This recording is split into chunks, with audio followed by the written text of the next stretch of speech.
আমরা সন্তানদের শিক্ষা দান করি যাতে তারা শুভ সংস্কার অর্জন করতে পারে।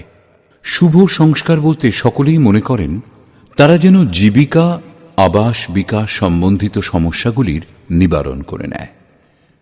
ঈশ্বরের দিকে কারো মনই নেই। কিছু ব্যক্তি এত প্রাচুর্যের মধ্যে থাকেন প্রভুকে ডাকার কোনো প্রয়োজনই বোধ করেন না, কিন্তু এই সমস্তই পার্থিব বস্তু। না চাইলেও এই সব বৈভব এখানেই ত্যাগ করে যেতে হবে। এইরূপ স্থিতিতে ঈশ্বরের পরিচয় একমাত্র সম্বল, যা প্রদান করেছে যথার্থ গীতার এই দিব্য সংবাদ।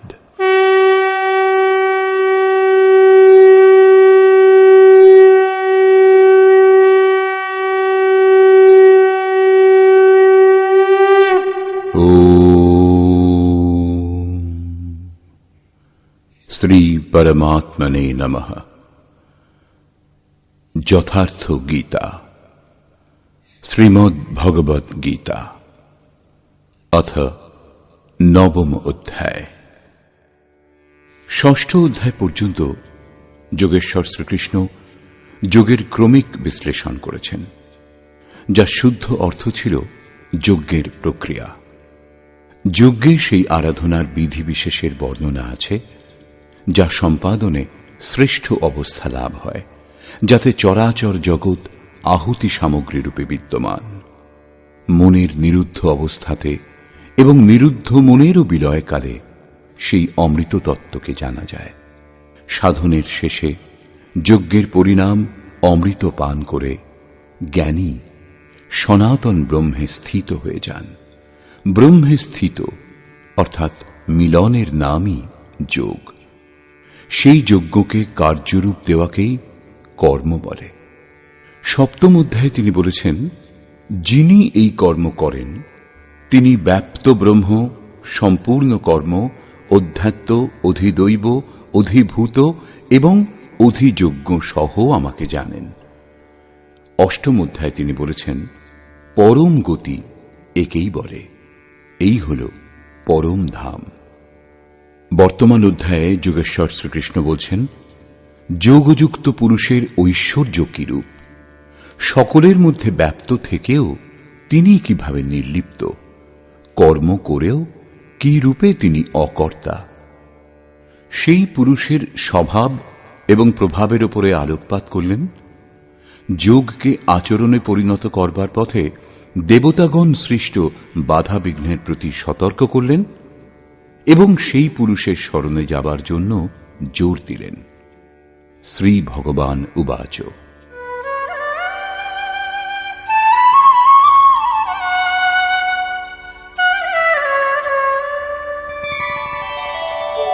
ইদন্তু তে গুহ্যতমম প্রবক্ষ্যাম্যনসূয়বে জ্ঞানম বিজ্ঞানসহিতম যজ্ঞাত্বা মোক্ষ্যসে শুভাৎ। যোগেশ্বর শ্রীকৃষ্ণ বললেন, অর্জুন, অসূয়া অর্থাৎ ঈর্ষা দেশ মুক্ত তোমার জন্য আমি এই অতি গোপনীয় জ্ঞানকে বিজ্ঞান সহিত বলবো, অর্থাৎ প্রাপ্তির পরে মহাপুরুষের অবস্থিতি সম্পর্কে বলবো। কিরূপে সেই মহাপুরুষ সর্বত্র একসঙ্গে কর্ম করেন, কিরূপে জাগৃতি প্রদান করেন, কিরূপে রথী হয়ে সর্বদা আত্মার সঙ্গে থাকেন। ইয়ৎ জ্ঞাত্বা, যা সাক্ষাৎ জানার পর তুমি দুঃখরূপ সংসার থেকে মুক্ত হয়ে যাবে। সেই জ্ঞান কিরূপ, এই প্রসঙ্গে বলছেন,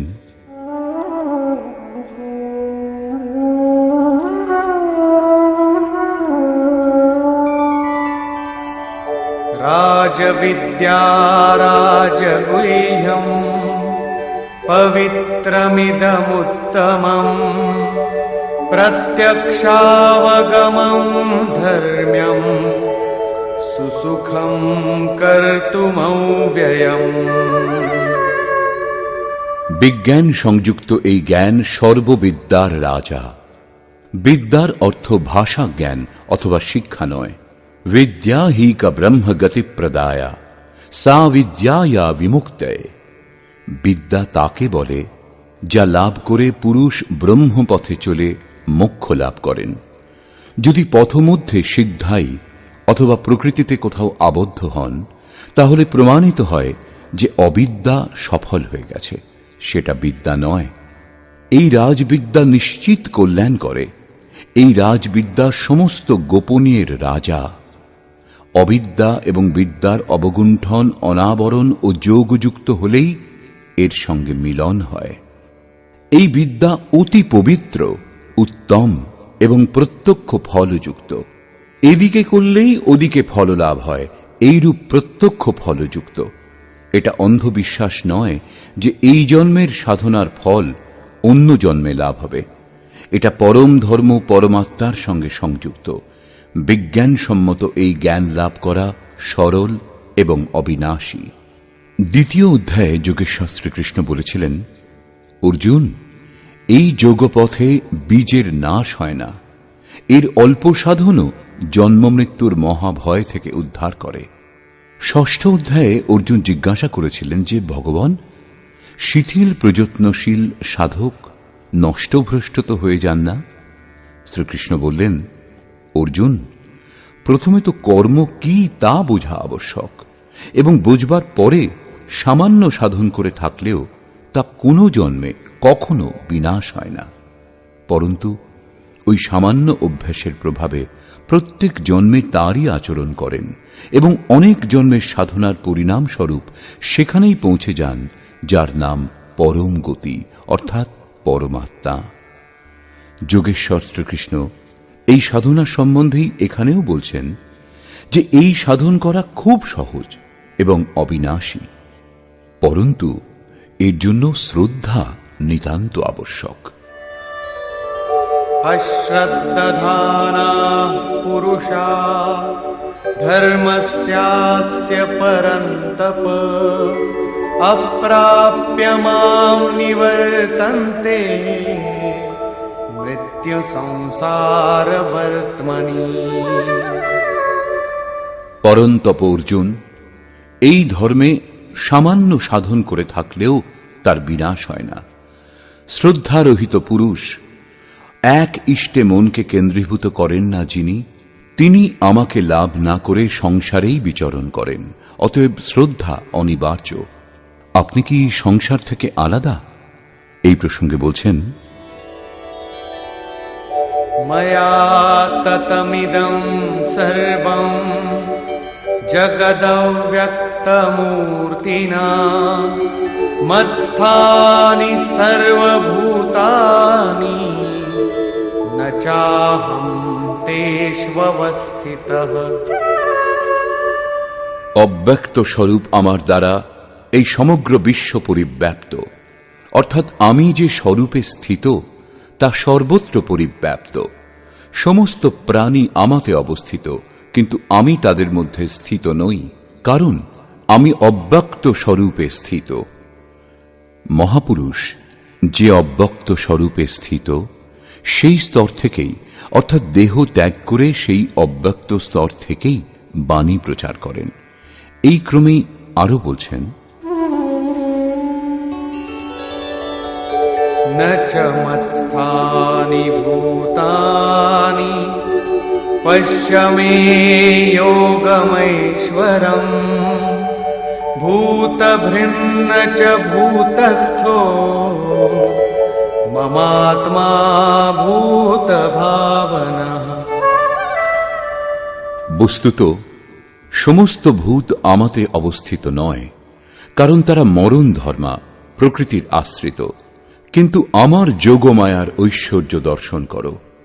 আমার আত্মা ভূতগণে অবস্থিত না হয়েও তাদের পোষক এবং উৎপাদক। আমি আত্মস্বরূপ, সেই জন্য আমি ওই ভূতগণে অবস্থিত নই। এই হল যোগের প্রভাব। এটা স্পষ্ট করবার জন্য যোগেশ্বর শ্রীকৃষ্ণ দৃষ্টান্ত দিলেন।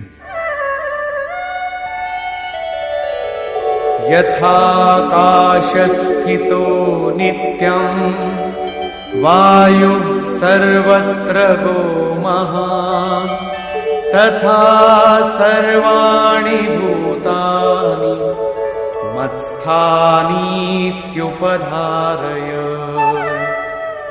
আকাশে উৎপন্ন মহাবায়ু যেরূপ আকাশে সদৈব অবস্থান করেও আকাশকে মলিন করতে পারে না, সেইরূপ ভূত সকল আমাতে স্থিত, এইরূপ জানবে। আমি আকাশবৎ নির্লিপ্ত, তারা আমাকে মলিন করতে পারে না। প্রশ্নটি সম্পূর্ণ হল। এইরূপ হয় যোগের প্রভাব। এখন প্রশ্ন, যোগী করেন কি? এই প্রসঙ্গে বলছেন,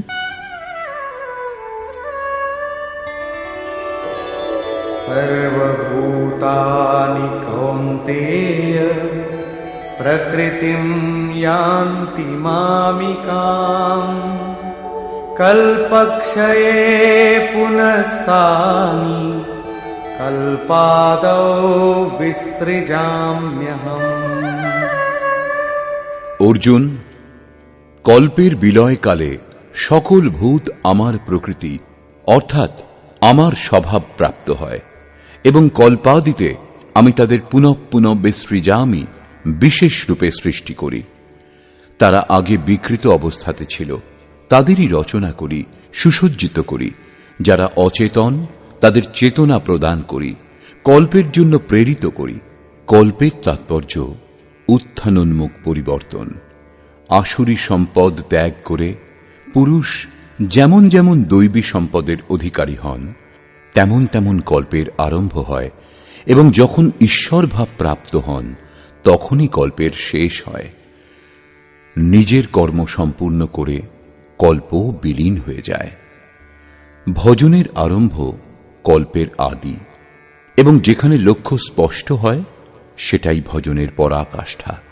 কল্পের শেষ সেখানেই। যখন প্রত্যেক আত্মা যোনির কারণভূত রাগ দেশাদি থেকে মুক্ত হয়ে নিজ শাশ্বত স্বরূপে স্থির হয়ে যায়, এই অবস্থা সম্বন্ধেই শ্রীকৃষ্ণ বলছেন যে আমার প্রকৃতি প্রাপ্ত হয়। যে মহাপুরুষ প্রকৃতিকে বিলীন করে স্বরূপে স্থিত হন, তাঁর আবার প্রকৃতি কি? তার মধ্যে কি প্রকৃতি এখনো বাকি? না। তৃতীয় অধ্যায়ের ৩৩ সংখ্যক শ্লোকে যোগেশ্বর শ্রীকৃষ্ণ বলেছেন, সমস্ত প্রাণী নিজ প্রকৃতিকে প্রাপ্ত হয়।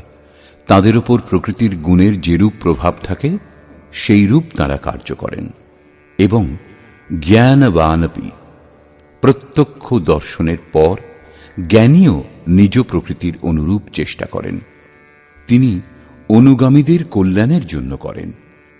পূর্ণ জ্ঞানী তত্ত্বস্থিত মহাপুরুষের অবস্থিতিই তাঁর প্রকৃতি। তিনি স্বস্বভাব মতোই প্রবৃত্ত থাকেন। কল্পের শেষে মানুষ মহাপুরুষের এই অবস্থিতি প্রাপ্ত হন। মহাপুরুষের এই কৃতিত্বের ওপর পুনরায় আলোকপাত করছেন।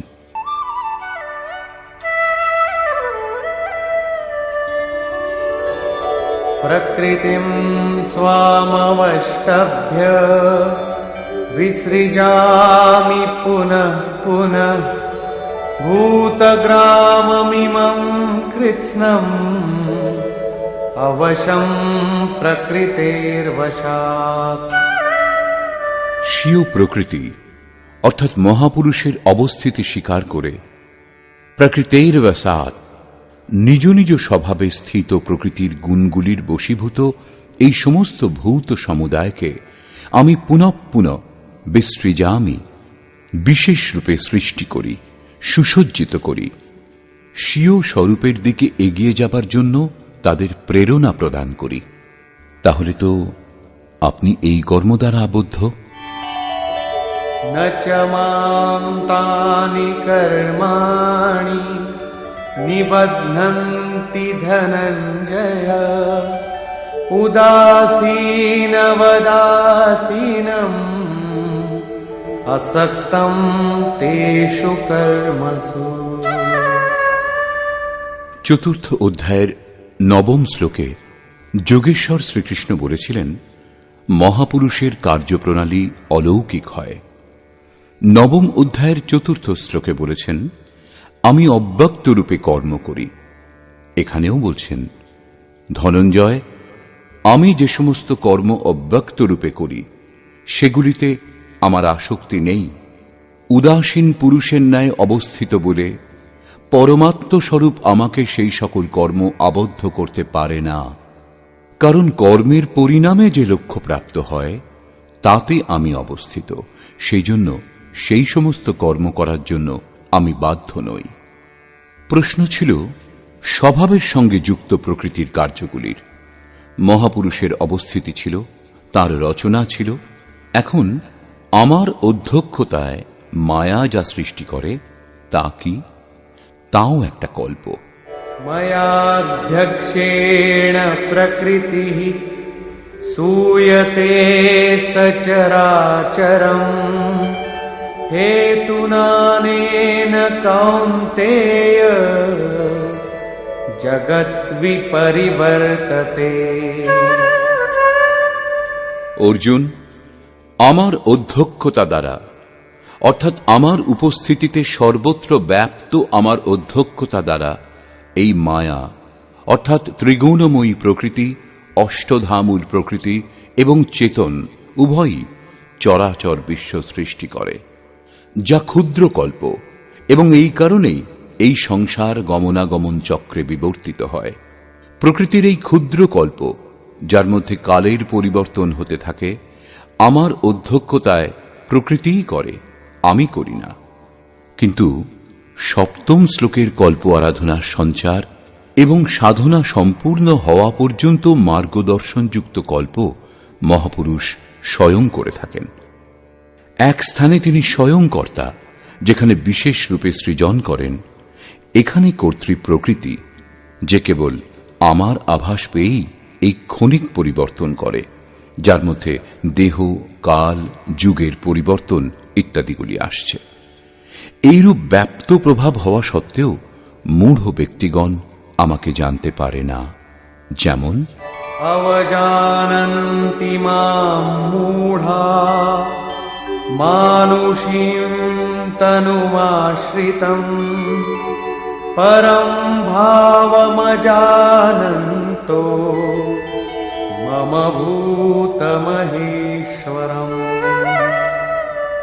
সমস্ত ভূতের মহান ঈশ্বর রূপ আমার পরম ভাব সম্বন্ধে যারা জানে না, সেই মূঢ় ব্যক্তিগণ আমাকে মনুষ্য দেহধারী এবং তুচ্ছ বলে অবজ্ঞা করে। সমস্ত প্রাণীগণের ঈশ্বরেরও যিনি মহান ঈশ্বর, সেই পরম ভাবে আমি অবস্থিত, কিন্তু মনুষ্য দেহ আশ্রয় করে ব্যবহার করি বলে মূঢ় ব্যক্তিগণ জানে না। তারা আমাকে মানুষ বলে সম্বোধন করে। তাদেরই বা কি দোষ? দৃষ্টিপাত করে যখন, তখন মহাপুরুষের দেহটাই তো দেখতে পায়। আপনি মহান, ঈশ্বর ভাবে স্থিত, কিরূপে তারা বুঝবে? কেন তারা দর্শনে অসমর্থ হয়? এই প্রসঙ্গে বলছেন,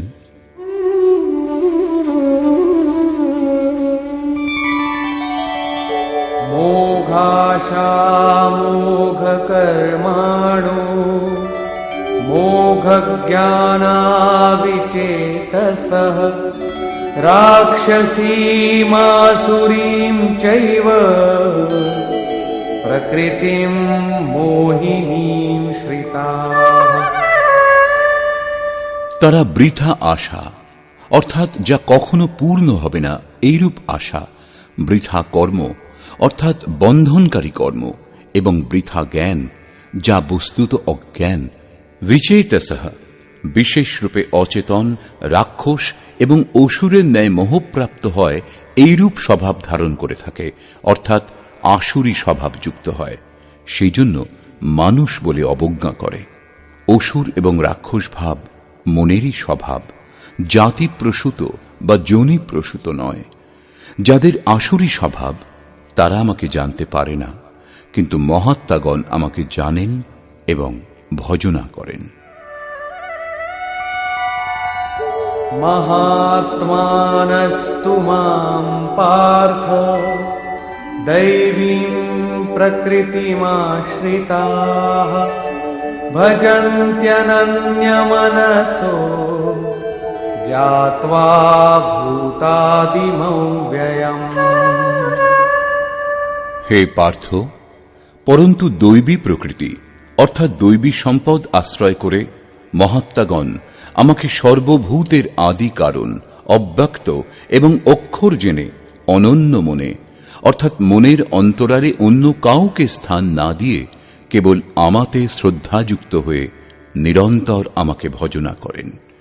কিরূপে ভজনা করেন এই প্রসঙ্গে বলছেন, সততং কীর্তয়ন্তো মাম यतन्तश्च दृढव्रताः नमस्यन्तश्च मां भक्त्या नित्ययुक्ता उपासते। তারা নিরন্তর চিন্তনের ব্রতে দৃঢ় থেকে আমার গুণের স্মরণ করেন, প্রাপ্তির জন্য যত্নশীল হন এবং পুনঃ পুনঃ আমাকে নমস্কার করে সদা সমাহিত হয়ে অনন্য ভক্তি দ্বারা আমার উপাসনা করেন, অবিরল নিযুক্ত থাকেন। কি উপাসনা করেন? এই কীর্তিমান কিরূপ? অন্য কোনো উপাসনা নয়, পরন্তু সেই যজ্ঞ যা বিস্তার পূর্বক বলেছেন। সেই আরাধনা সম্বন্ধেই যোগেশ্বর শ্রীকৃষ্ণ এখানে সংক্ষেপে পুনরায় বলছেন। জ্ঞানযজ্ঞেন চাপ্যন্যে यजन्तो मामुपासते एकत्वेन पृथक्त्वेन बहुधा विश्वतो मुखम्।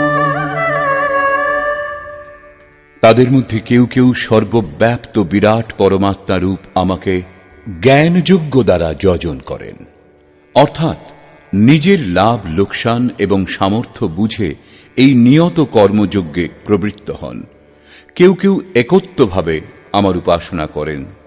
তাকে সেই পরমাত্ম তত্ত্বে একীভূত হতে হবে, এবং কেউ সমস্ত কিছু আমাকে পৃথক রেখে আমাকে সমর্পণ করে নিষ্কাম সেবাভাব দ্বারা আমার উপাসনা করেন এবং নানাভাবে উপাসনা করেন। কারণ এই সকলই একটা যজ্ঞেরই উঁচু নিচু স্তর মাত্র। সেবা থেকেই যজ্ঞ আরম্ভ হয়। কিন্তু এই যজ্ঞের অনুষ্ঠান হয় কিরূপে? যোগেশ্বর শ্রীকৃষ্ণ বলছেন, যজ্ঞ আমি করি। যদি মহাপুরুষ রথী না হন তাহলে যজ্ঞ সম্পূর্ণ হবে না। তার নির্দেশ পেয়েই সাধক বুঝতে সক্ষম হন যে কোন স্তরে তিনি এখন কত দূর এগিয়েছেন। বস্তুত যজ্ঞকর্তা কে? এই প্রসঙ্গে যোগেশ্বর শ্রীকৃষ্ণ বলছেন,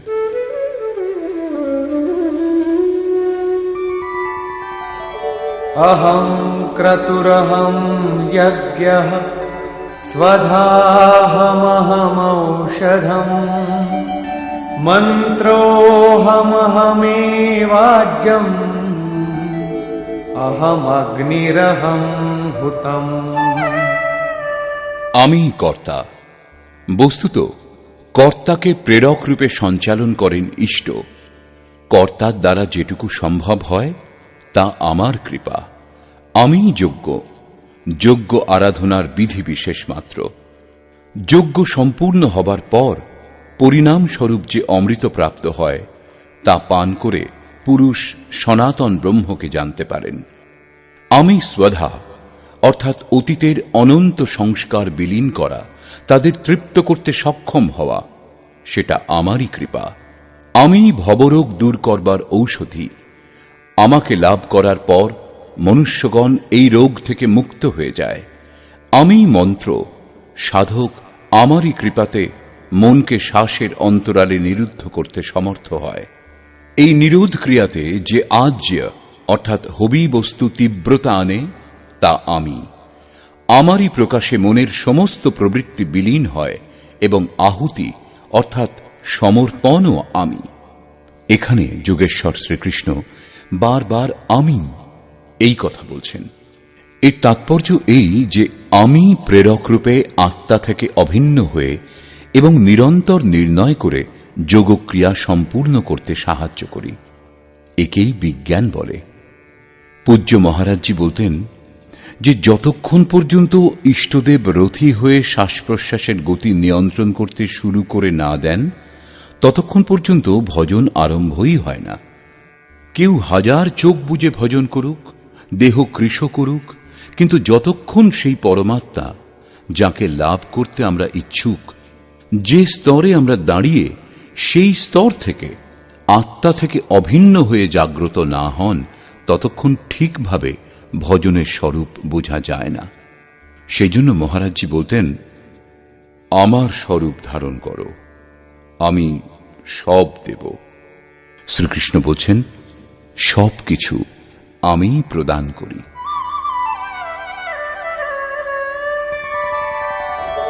পিতাহমস্য জগতো মাতা ধাতা পিতামহঃ বেদ্যং পবিত্রমোঙ্কার ঋক্সাময়জুরেব চ।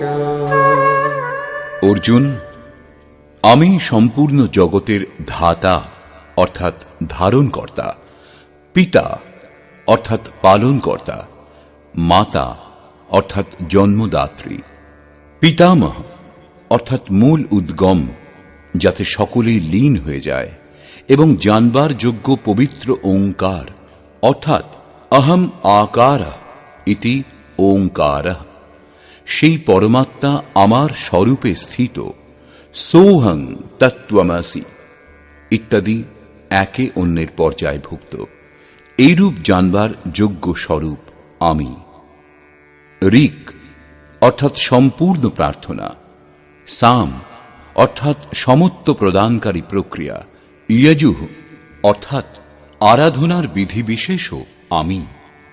যোগ অনুষ্ঠানের এই তিনটি আবশ্যক অঙ্গ আমার দ্বারা সম্পাদিত হয়। গতির্ভর্তা প্রভু সাক্ষী নিবাস শরণম সুহৃৎ প্রভব প্রলয় স্থানম নিধানম বীজমব্যয়ম। হে অর্জুন, গতি অর্থাৎ লাভের যোগ্য, পরম গতি, ভর্তা ভরণ পোষণকারী, সকলের স্বামী, সাক্ষী অর্থাৎ দ্রষ্টারূপে স্থিত, সকলের জ্ঞাতা, সকলের বাসস্থান স্মরণ গ্রহণের যোগ্য, অকারণ সুহৃদ, উৎপত্তি এবং প্রলয় অর্থাৎ শুভ অশুভ সংস্কার সমূহের বিলয় এবং অবিনাশী কারণ আমি, অর্থাৎ শেষে যার মধ্যে বিলীন হয় সেই সমস্ত বিভূতি আমি। तपाम्यहमहं वर्षं निगृह्णाम्युत्सृजामि च अमृतं चैव मृत्युश्च सदसच्चाहमर्जुन। সূর্যরূপে আমি উত্তাপ বিকিরণ করি, বর্ষা আকর্ষণ করি। মৃত্যুর অতীত যে অমৃত তত্ত্ব এবং মৃত্যু, সৎ ও অসৎ সব আমি, অর্থাৎ যে পরম প্রকাশ প্রদান করে সেই সূর্যও আমি। যারা ভজনা করেন, কখনো কখনো তারা আমাকে অসৎ বলে মনে করেন, তাদের মৃত্যু হয়। এইরূপ বলছেন। त्रैविद्या मां सोमपाः पूतपापाः यज्ञैरिष्ट्वा स्वर्गतिं प्रार्थयन्ते ते पुण्यमासाद्य सुरेन्द्रलोकम् अश्नन्ति दिव्यान् दिवि देवभोगान्। আরাধনা বিদ্যার অঙ্গ তিনটি, ঋক, সাম এবং যজু, অর্থাৎ প্রার্থনা, সমত্বের প্রক্রিয়া এবং ভজনার আচরণ করেন যারা, সোম অর্থাৎ চন্দ্রমার ক্ষীণ প্রকাশ যারা পেয়ে থাকেন, পাপ থেকে মুক্ত হয়ে পবিত্র পুরুষ সেই যজ্ঞের নির্ধারিত প্রক্রিয়ার আচরণ করেন, আমাকে ইষ্টরূপে পূজা করেন, স্বর্গপ্রাপ্তির জন্য প্রার্থনা করেন। একেই অসৎ কামনা বলে। এতে তাদের মৃত্যু ঘটে, তাদের পুনর্জন্ম হয়, যেরূপ এর আগে শ্লোকটিতে যোগেশ্বর বলেছেন। তারা আমারই পূজা করেন, সেই নির্ধারিত বিধি দ্বারাই করেন, কিন্তু পরিবর্তে স্বর্গ কামনা করেন, সেই পুরুষগণ পুণ্যকর্মের ফলস্বরূপ ইন্দ্রলোক লাভ করেন, স্বর্গে অপ্রাকৃত দেবভোগ উপভোগ করেন, অর্থাৎ আমি সেই ভোগ প্রদান করি।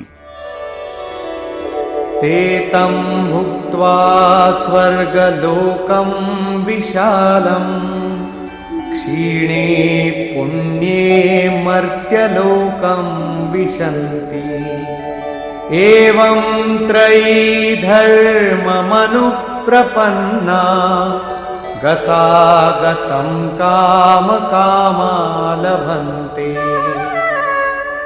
তারা সেই বিপুল স্বর্গলোক উপভোগ করে পুণ্য ক্ষয় হলে মৃত্যুলোক অর্থাৎ জন্ম মৃত্যুর চক্রে বিবর্তিত হন।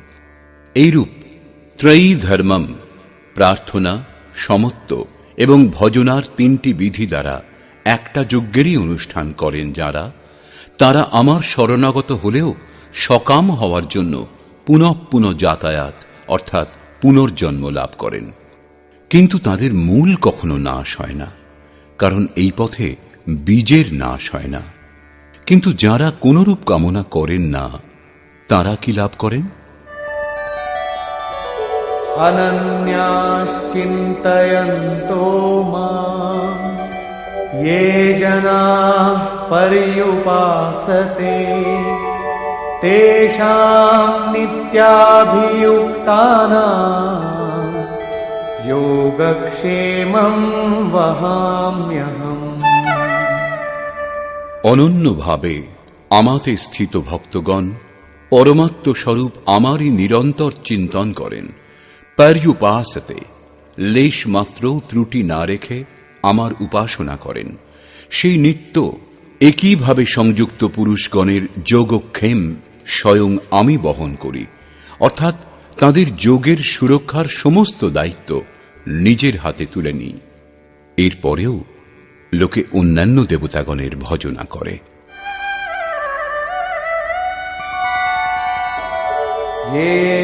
येऽप्यन्यदेवता भक्ता यजन्ते श्रद्धयान्विताः तेऽपि मामेव कौन्तेय यजन्त्यविधिपूर्वकम्। কৌন্তেয়, শ্রদ্ধাযুক্ত হয়ে যে ভক্তগণ অন্যান্য দেবতার পূজা করেন, তারা আমারই পূজা করেন, কারণ সে স্থানে কোনো দেবতার অস্তিত্ব নেই। কিন্তু তাদের এই পূজা বিধিসম্মত নয়, আমাকে লাভ করার বিধি থেকে এটা পৃথক। এখানে যোগেশ্বর শ্রীকৃষ্ণ দ্বিতীয়বার দেবতাগণের প্রকরণ তুলেছেন।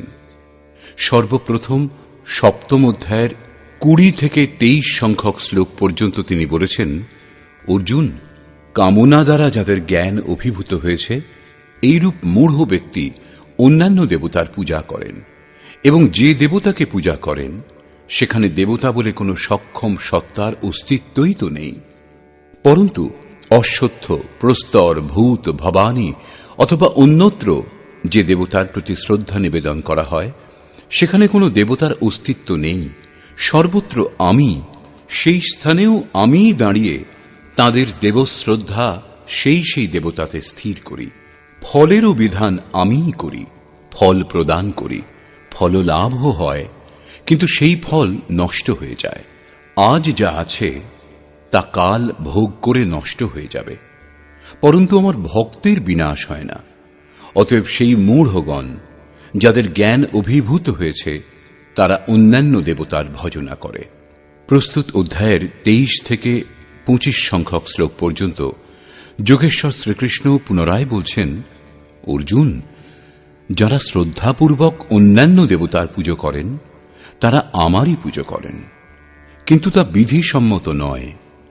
সেখানে দেবতার সক্ষম সত্তা নেই, তাদের প্রাপ্তির বিধি দোষপূর্ণ।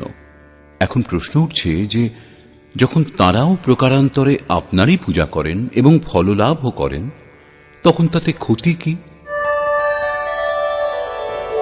अहं हि सर्वयज्ञानां भोक्ता च प्रभुरेव च न तु मामभिजानन्ति तत्त्वेनातश्च्यवन्ति ते।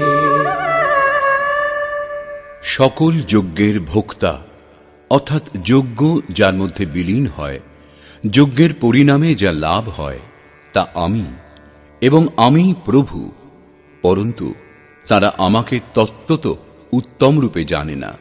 সেই জন্য চ্যবন্তি স্খলিত হন, অর্থাৎ তারা কখনো অন্যান্য দেবতাতে পতিত হন এবং তত্ত্বত যতক্ষণ না জানেন ততক্ষণ কামনা দ্বারাও পতিত হন। তাঁদের গতি কি? यान्ति देवव्रता देवान् पितॄन्यान्ति पितृव्रताः भूतानि यान्ति भूतेजा यान्ति मद्याजिनोऽपि माम्। অর্জুন, দেবোপাসকগণ দেবগণকে প্রাপ্ত হন। দেবগণ পরিবর্তিত সত্তা, তারা নিজের সৎকর্মানুসারে জীবন অতিবাহিত করেন। পিতৃগণের পূজকগণ পিতৃগণকে প্রাপ্ত হন, অর্থাৎ অতীতের মধ্যে সীমাবদ্ধ থাকেন। ভূতোপাসকগণ ভূত হন, অর্থাৎ দেহ ধারণ করেন, এবং আমার ভক্ত আমাকেই লাভ করেন। তারা সাক্ষাৎ আমার স্বরূপ হন, তাদের পতন হয় না। এটুকুই নয়, আমার পূজার বিধিও সরল। पत्रं पुष्पं फलं तोयं यो मे भक्त्या प्रयच्छति तदहं भक्त्युपहृतम् अश्नामि प्रयतात्मनः। এখান থেকেই ভক্তি আরম্ভ হয়। যিনি আমাকে ভক্তিপূর্বক পত্র, পুষ্প, ফল, জল অর্পণ করেন, মন থেকে প্রযত্নশীল সেই ভক্তের ওই সব সামগ্রী আমি গ্রহণ করি। সেই জন্য यत्करोषि यदश्नासि यज्जुहोषि ददासि यत्तपस्यसि कौन्तेय तत्कुरुष्व मदर्पणम्। অর্জুন, তুমি যে কর্মের অর্থাৎ যথার্থ কর্মের আচরণ করো, যা আহার করো, যা হোম করো, দান করো, এবং মন সহিত ইন্দ্রিয় সমূহকে আমার অনুরূপ প্রস্তুত করো, সেই সমস্ত আমাকে সমর্পণ করবে, অর্থাৎ আমার প্রতি সমর্পিত হয়ে এই সমস্ত করো। সমর্পণ করলে আমি যোগ ক্ষেত্রের দায়িত্ব বহন করব।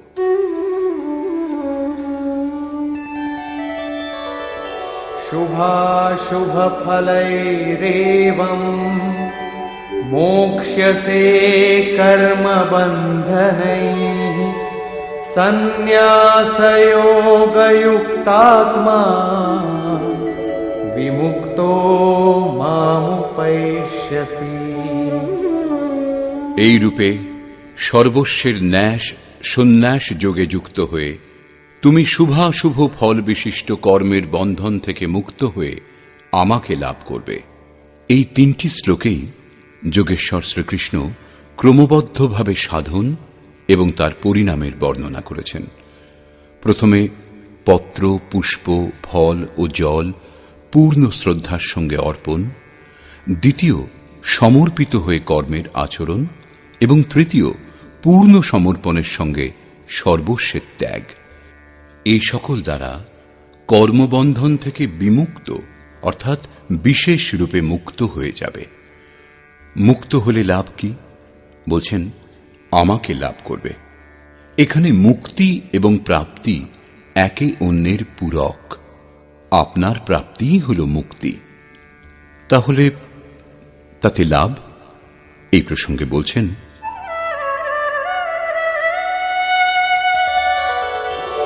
समोहं सर्वभूतेषु न मे द्वेषोऽस्ति न प्रियः ये भजन्ति तु मां भक्त्या मयि ते तेषु चाप्यहम्। সৃষ্টিতে আমার প্রিয় বা অপ্রিয় বলে কেউ নেই, কিন্তু যিনি অনন্য ভক্ত তিনি আমাতে অবস্থান করেন এবং আমিও তাঁর হৃদয়ে বাস করি। এই আমার একমাত্র আত্মীয়তার সম্পর্ক, তাতে পরিপূর্ণ হয়ে যাই। আমাতে ও তাতে কোনো পার্থক্য থাকে না।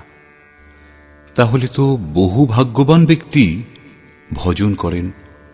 ভজনের অধিকার কাদের? এই প্রসঙ্গে যোগেশ্বর শ্রীকৃষ্ণ বলছেন,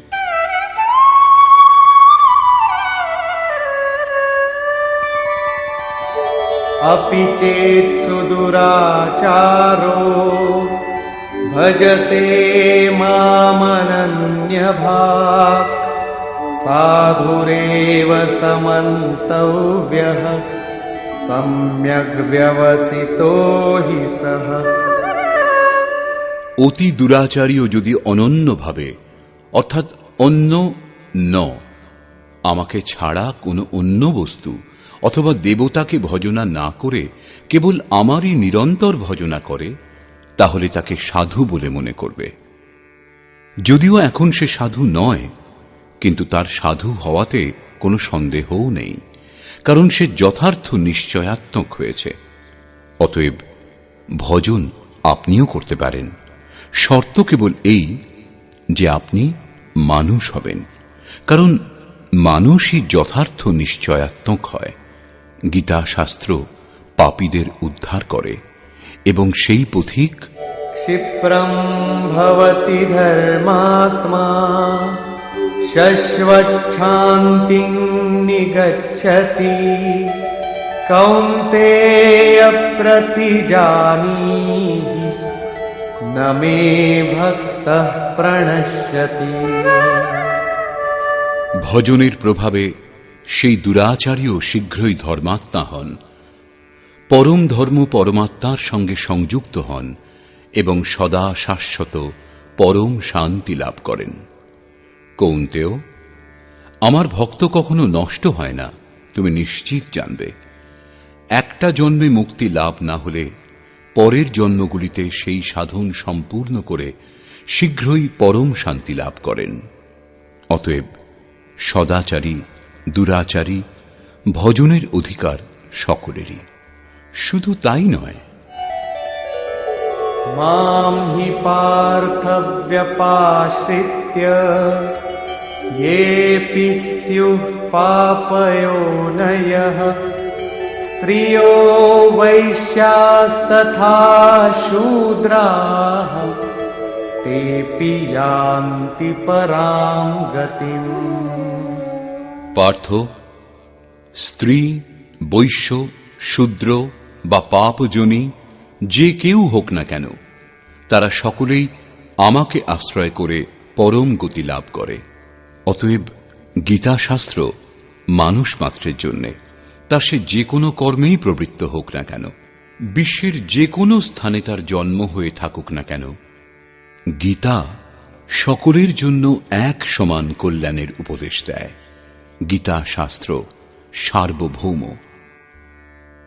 পাপজনী ষষ্ঠদশ অধ্যায়ের 7 থেকে 21 সংখ্যক শ্লোকে আসুরী বৃত্তির লক্ষণগুলির অন্তর্গত ভগবান বলেছেন, যারা শাস্ত্রবিধি ত্যাগ করে নামমাত্র যজ্ঞের দ্বারা সদম্ভে ভজনা করে তারা নরগণের মধ্যে অধম। তারা পরমাত্মারূপ আমাকে দ্বেষ করে, সেই জন্য পাপী। যজ্ঞের অনুষ্ঠান না করেও যজ্ঞের নাম দিয়ে সদম্ভে ভজনা করে যারা, তারা ক্রূরকর্মা এবং পাপাচারী অর্থাৎ পাপজনী। বৈশ্য শূদ্র ভগবৎ পথের স্তর বিশেষ।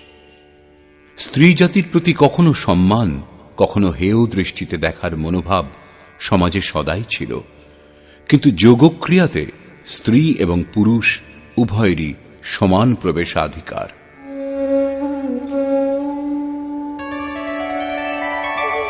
किं पुनर्ब्राह्मणा पुण्या भक्ता राजर्षयस्तथा अनित्या नित्यमसुखं लोकम् इमं प्राप्य भजस्व माम्। তাহলে ব্রাহ্মণ এবং রাজর্ষি ক্ষত্রিয় শ্রেণীর ভক্তগণের জন্য কি বলার থাকতে পারে? ব্রাহ্মণ হল এক অবস্থা বিশেষ। এই অবস্থাপ্রাপ্ত সাধকের মধ্যে ব্রহ্মে স্থিত হওয়ার সমস্ত যোগ্যতা পাওয়া যায়।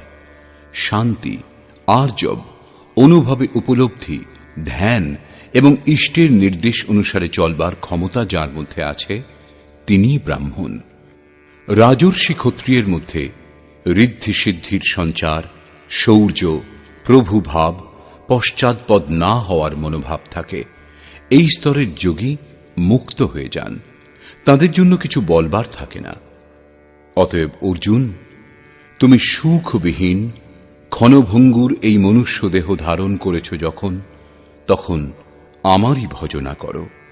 এই নশ্বর দেহের প্রতি আসক্ত হয়ে সময় নষ্ট করো না। যোগেশ্বর শ্রীকৃষ্ণ এখানে চতুর্থবার ব্রাহ্মণ, ক্ষত্রিয়, বৈশ্য এবং শূদ্রের চর্চা করলেন।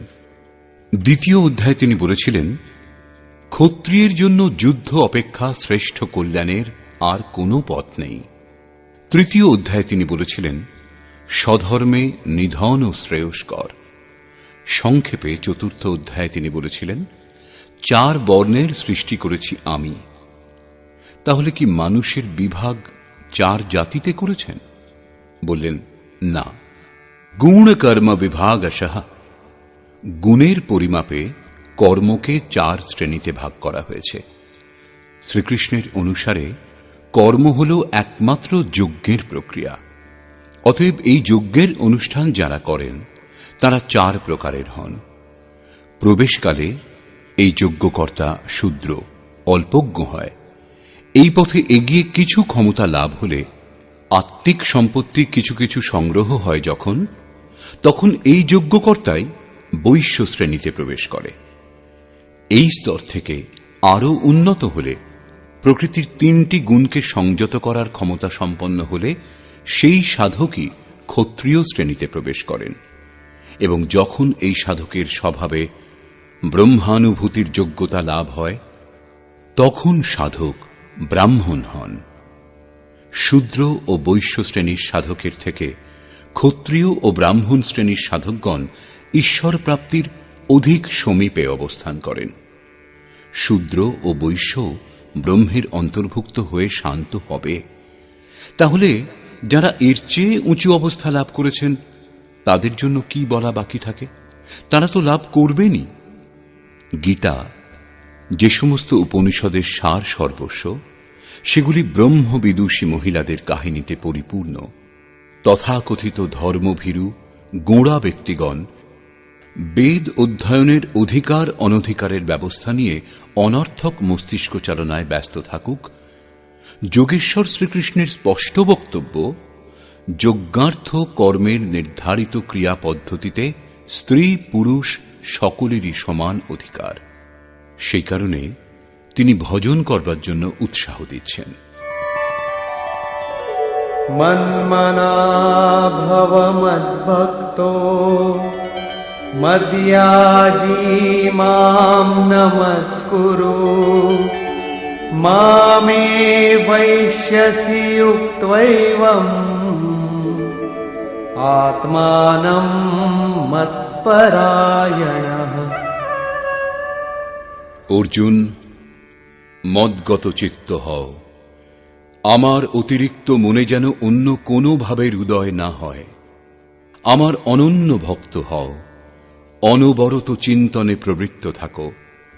শ্রদ্ধাপূর্বক নিরন্তর আমাকেই পূজা করো এবং আমাকেই নমস্কার করো। এইরূপে আমার শরণাগত হয়ে আত্মা আমাতে একইভাবে স্থিত করলে আমাকেই লাভ করবে, অর্থাৎ আমার সঙ্গে একত্ব বোধ করবে। নিষ্কর্ষ। বর্তমান অধ্যায়ের আরম্ভে শ্রীকৃষ্ণ বলেছিলেন, অর্জুন, তোমার মতো দোষমুক্ত ভক্তের জন্য আমি এই জ্ঞান বিজ্ঞানসম্মতভাবে বলবো, যা জানবার পর কিছু জানা বাকি থাকবে না। এই সম্বন্ধে জেনে তুমি সংসার বন্ধন থেকে মুক্ত হয়ে যাবে। এই জ্ঞান সম্পূর্ণ বিদ্যার রাজা। বিদ্যা তাকেই বলে যা পরব্রহ্মে স্থিতি প্রদান করে।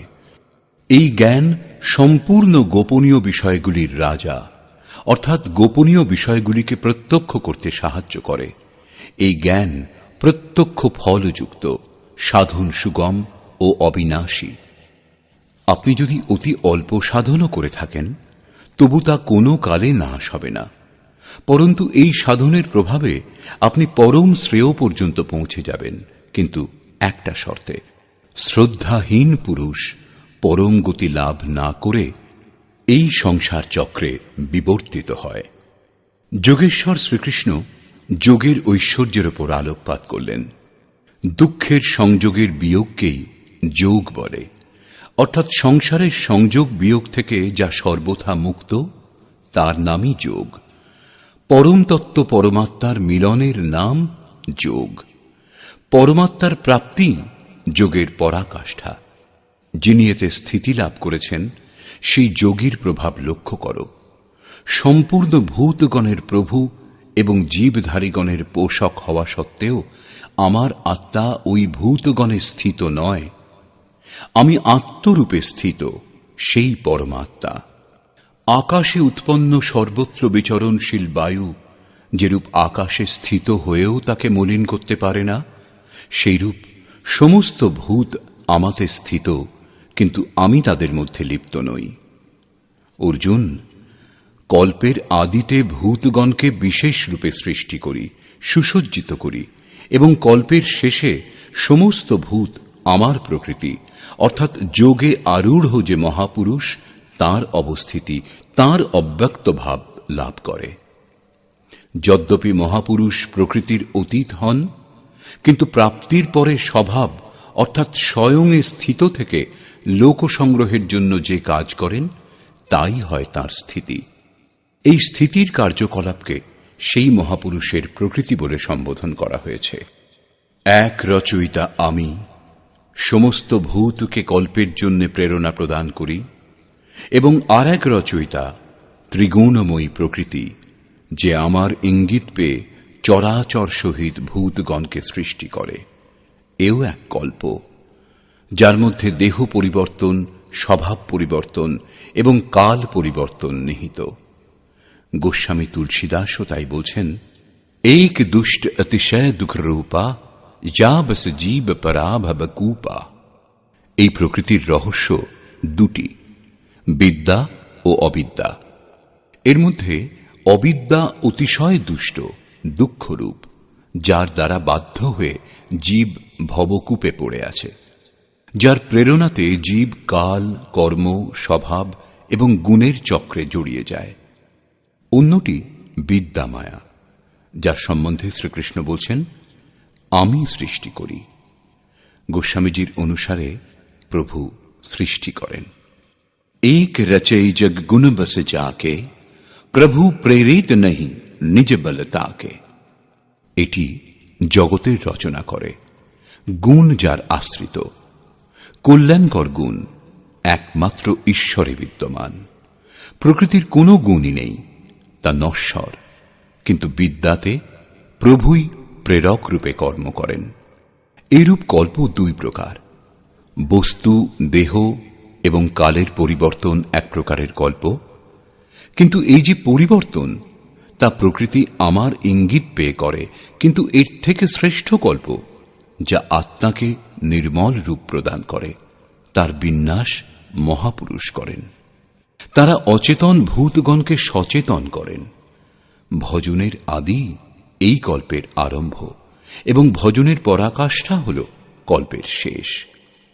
যখন এই কল্প ভবরোগ থেকে সম্পূর্ণরূপে নিরোগ করে শাশ্বত ব্রহ্মে স্থিতি প্রদান করে, সেই স্থিতি অবস্থা লাভের সময় যোগী আমার অবস্থিতি এবং আমার স্বরূপ লাভ করেন। প্রাপ্তির পরে মহাপুরুষের অবস্থিতিকেই তাঁর প্রকৃতি বলে। ধর্মগ্রন্থগুলিতে গল্পের মাধ্যমে উল্লেখ করা হয়েছে যে 4টি যুগ সম্পূর্ণ হওয়ার পরেই কল্প সম্পূর্ণ হয়, মহাপ্রলয় হয়।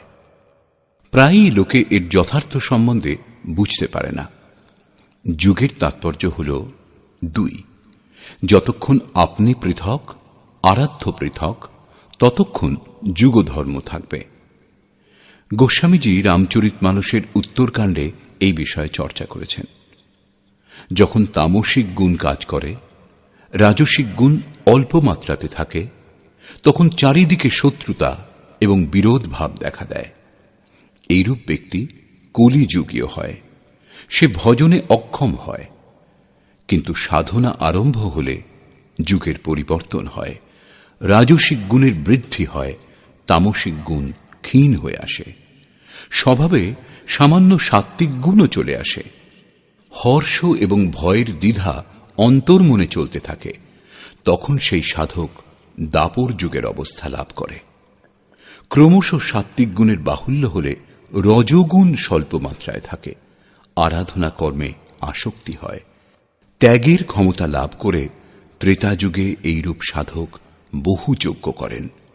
যজ্ঞানাং জপযজ্ঞোস্মি, যে জপ যজ্ঞের শ্রেণীতে পড়ে সেই জপ, যার ওঠানামা শ্বাস প্রশ্বাসে তার অনুষ্ঠান করবার ক্ষমতা লাভ হয়। যখন শুধু সত্যগুণ বাকি থাকে, বৈষম্যের ভাব বিলুপ্ত হয়, সমতা লাভ হয়। এটাই কৃতযুগ অর্থাৎ কৃতার্থ যুগ অথবা সত্য যুগের প্রভাব। সেই সময় প্রত্যেক যোগী বিজ্ঞানী হন, ঈশ্বরকে সম্যক রূপে জানার যোগ্য হন, স্বাভাবিকভাবে ধ্যানমগ্ন হওয়ার ক্ষমতা তারা লাভ করেন। বিবেকীগণ মনের মধ্যে যে যুগধর্মের উত্থান পতন হয় তা বুঝতে পারেন। মনকে নিরুদ্ধ করবার জন্য অধর্মকে পরিত্যাগ করে ধর্মে প্রবৃত্ত হন। যখন নিরুদ্ধ মনের বিলয় হয়, তখন যুগের সঙ্গে কল্পও শেষ হয়ে যায়। পূর্ণত্বে স্থিতি প্রদান করে কল্পও শান্ত হয়ে যায়। একেই প্রলয় বলে, যখন প্রকৃতি পুরুষে বিলীন হয়। এরপর মহাপুরুষের যা অবস্থিতি, তাই তার প্রকৃতি, তার স্বভাব। যোগেশ্বর শ্রীকৃষ্ণ বলছেন, অর্জুন, মূঢ় ব্যক্তি আমাকে জানে না, ঈশ্বরেরও ঈশ্বর আমাকে তুচ্ছ বলে মনে করে, সাধারণ মানুষ ভাবে। প্রত্যেক মহাপুরুষের সঙ্গে এই বিড়ম্বনা হয়, তৎকালীন সমাজ তাদের উপেক্ষা করে, তীব্রভাবে তাদের বিরোধ করা হয়েছে। শ্রীকৃষ্ণ এর অপবাদ ছিলেন না। তিনি বলছেন যে আমি পরম ভাবে স্থিত, কিন্তু শরীর আমার মানুষেরই। সেই জন্য মূঢ়গণ আমাকে তুচ্ছ বলে, মানুষ বলে সম্বোধন করে।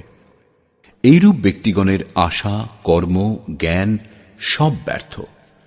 এইরূপ ব্যক্তিগণ যা খুশি তাই বলে, যে কোনো কাজ করে বলে আমরা কামনা করি না। এইরূপ বললেই যেন নিষ্কাম কর্মযোগী হওয়া যায়। সেই আসুরিক স্বভাব ব্যক্তিগণ আমাকে পরখ করতে পারে না, কিন্তু দৈবী সম্পদ যাঁরা লাভ করেছেন তারা অনন্যভাবে আমার ধ্যান করেন, নিরন্তর আমার গুণের চিন্তন করেন। অনন্য উপাসনা অর্থাৎ যজ্ঞার্থ কর্মের মার্গ দুটি। প্রথমটি জ্ঞানযজ্ঞ, অর্থাৎ নিজের ওপর নির্ভর করে নিজের সামর্থ্য বুঝে সেই নিয়ত কর্মে প্রবৃত্ত হওয়া, এবং অন্যটি প্রভু সেবক ভাবের, যার মধ্যে সদ্গুরুর প্রতি সমর্পিত হয়ে সেই কর্মই করা হয়। এই দুটি দৃষ্টিকোণের মাধ্যমে লোকে আমার উপাসনা করে, কিন্তু তাদের দ্বারা যতটুকু কর্ম সম্ভব হয় সেই যজ্ঞ, আহুতি, কর্তা, শ্রদ্ধা এবং ঔষধি, যেগুলির দ্বারা ভবরোগের চিকিৎসা হয়, তা আমি। শেষে যে গতি লাভ হয় সেই গতিও আমি। এই যজ্ঞকেই লোকে ত্রৈবিদ্যা, প্রার্থনা, ভজনা এবং সমত্ব প্রদানকারী বিধিগুলির মাধ্যমে সম্পাদন করেন, কিন্তু পরিবর্তে স্বর্গের কামনা করেন। আমি তা প্রদানও করি।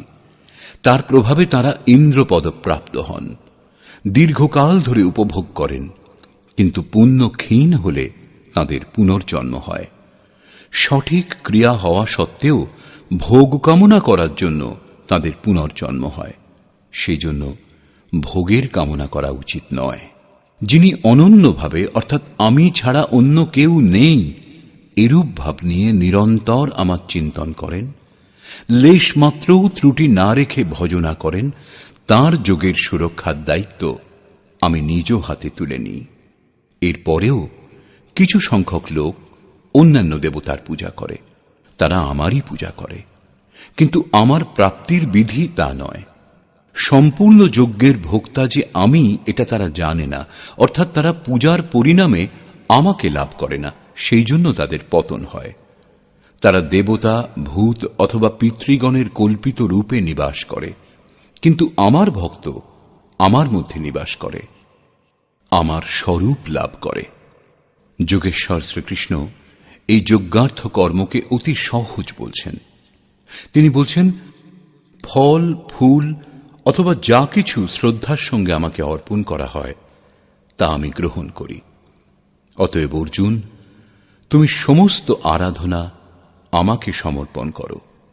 যখন সর্বস্বের ন্যাস হবে, তখন তুমি যোগযুক্ত হয়ে কর্মের বন্ধন থেকে মুক্ত হয়ে যাবে, এবং সেই মুক্তিও আমার স্বরূপ এক। বিশ্বের সমস্ত প্রাণী আমার, কোনো প্রাণীর প্রতি আমার প্রীতি বা দেশ ভাব নেই। আমি তটস্থ থাকি, কিন্তু যিনি আমার অনন্য ভক্ত, আমি তার মধ্যে অবস্থিত এবং তিনি আমার মধ্যে স্থিত। অত্যন্ত দুরাচারী, জঘন্যতম পাপীও যদি অনন্য ভক্তি শ্রদ্ধার সঙ্গে আমাকে ভজনা করে, তাহলে সে সাধু মান্য করার যোগ্য। যদি সে দৃঢ় নিশ্চয় হয়, তাহলে সে শীঘ্রই পরমের সঙ্গে সংযুক্ত হয়ে যায় এবং সদা শাশ্বত পরম শান্তি লাভ করে।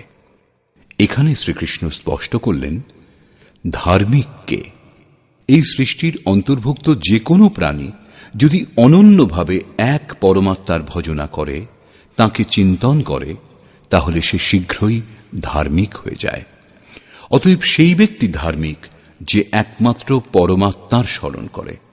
অবশেষে আশ্বাস দিচ্ছেন, অর্জুন, আমার ভক্ত কখনো নষ্ট হয় না। শূদ্র, নীচ, আদিবাসী, অনাদিবাসী, যে কোনো নামধারী, পুরুষ অথবা স্ত্রী, পাপজনী, তির্যকজনী, সকলেই আমার শরণাগত হয়ে পরম শ্রেয় লাভ করে।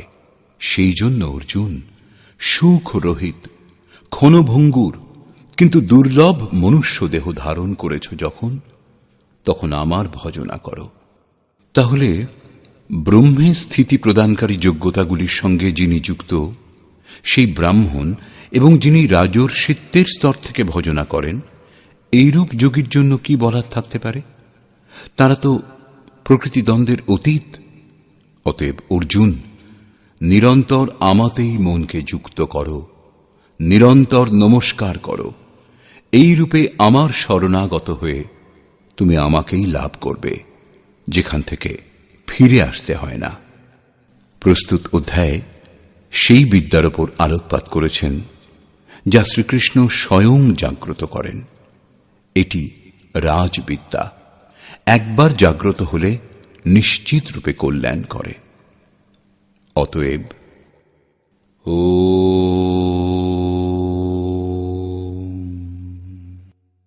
এই প্রকার শ্রীমদ্ ভগবদ গীতা রূপী উপনিষদ এবং ব্রহ্মবিদ্যা তথ্য যোগে শাস্ত্র বিষয়ক শ্রীকৃষ্ণ এবং অর্জুনের সংবাদে রাজবিদ্যা জাগৃতি নামক নবম অধ্যায় পূর্ণ হল। এই প্রকার শ্রীমৎ পরমহংস পরমানন্দজির শিষ্য স্বামী অর্গড়ানন্দকৃত শ্রীমদ্ ভগবদ গীতার ভাষ্য যথার্থ গীতাতে রাজবিদ্যা জাগৃতি নামক নবম অধ্যায় সমাপ্ত হল। হরি ওম তৎসৎ।